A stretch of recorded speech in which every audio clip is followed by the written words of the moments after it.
É un orgullo ser mariñeiro en esta terra, terra galega.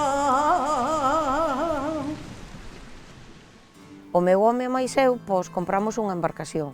O sea, cando vas na embarcación, o que manda é o patrón. Eso é lei do mar. Despois, ao chegar a casa, xa cambiaría o conto. Eu é porque non é a primeira vez que non estaba de acordo cas órdenes que me daba, pero hai que saber estar no seu sitio. Porque non é o mismo traballar en terra que traballar no mar. No mar unha mala maniobra pode che costar pois, que perdes o aparello, que perdes a embarcación ou incluso que perdes a vida.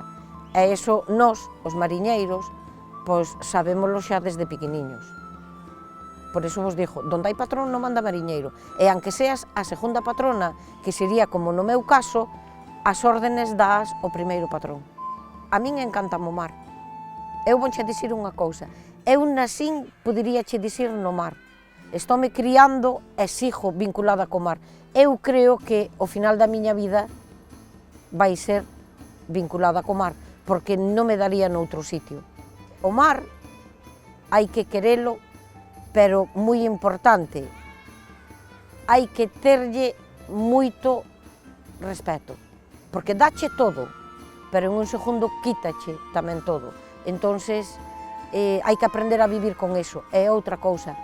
A vida de un mariñeiro, ti sabes cando o barco sale de puerto, pero non sabes cando vai a volver. Entonces, é unha pequena incertidumbre que tes que ter sempre contigo.